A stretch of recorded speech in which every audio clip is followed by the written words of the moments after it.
পরিবারের দরকারে আপনাকে কখনো কারুর কাছে টাকা চেয়ে দুটো কথা শুনতে হবে না। জাস্ট এই ৯টি অর্থনৈতিক নীতি ১২ মাস মেনে চলার চেষ্টা করুন। ১. নিজের সকল প্রয়োজন মেটানোর পর যা থাকবে তা সেভ করব, এই মানসিকতা ত্যাগ করুন।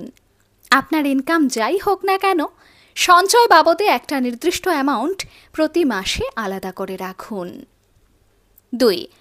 ভালো ও বিশ্বস্ত মিউচুয়াল ফান্ডে বিনিয়োগ করুন, কারণ ব্যাংকের খাতায় টাকা ফেলে রেখে আপনি যে সুদের হার পাবেন, মিউচুয়াল ফান্ডে বিনিয়োগ করা তার চেয়ে বেশি লাভজনক। ৩. কোনটা প্রয়োজন আর কোনটা বিলাসিতা ফারাক করতে শিখুন।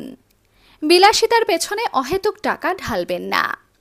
বিখ্যাত একজন মনীষী বলেছিলেন, ১,০০০ টাকার মানিব্যাগে ১০ টাকা রাখার চেয়ে ২০০ টাকার মানিব্যাগে ২,০০০ টাকা রাখা ঢের ভালো ও বুদ্ধিমানের কাজ।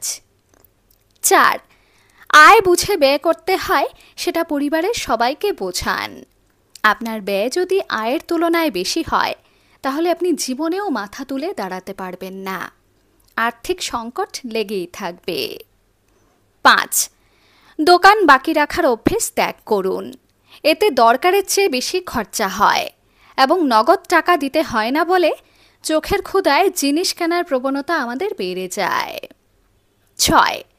ইউপিআই পেমেন্টের ফাঁদে পা দেবেন না। ইউপিআইয়ের দ্বারা আজকাল পেমেন্ট করা সহজ ঠিকই, কিন্তু নগদ টাকা না দেওয়ার চল বেশি টাকা খরচার মানসিকতা তৈরি করে।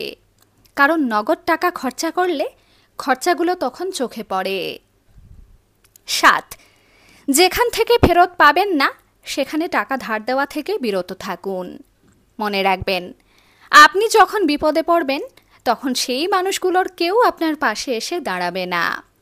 আজকাল বেশিরভাগ মানুষ খুব অকৃতজ্ঞ। তারা টাকা চাওয়ার বেলায় যতটা অসহায় দেখায়, টাকা ফেরত দেবার বেলায় তার চেয়ে দ্বিগুণ ভাব দেখায়। ৮.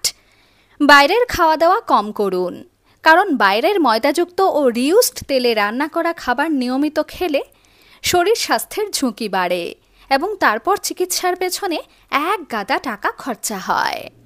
শারীরিক কষ্ট এবং আর্থিক ক্ষতি দুটোই তখন ভোগ করতে হয়। ৯. নিজের এবং পরিবারের সবার জন্য বাড়তি একটা হেলথ ইন্স্যুরেন্স অবশ্যই করে রাখুন। শুধু কাজের জায়গার ভরসায় থাকবেন না, কারণ যেদিন চাকরি থাকবে না, তখন কাজের জায়গা আপনাকে সেই সুবিধা আর প্রদান করবে না। আর বয়স ৫০ পেরোনোর পর শারীরিক নানান রোগভোগের সম্ভাবনা বেড়ে যায় এবং তখন হেলথ ইন্স্যুরেন্স খুব কাজে লাগে।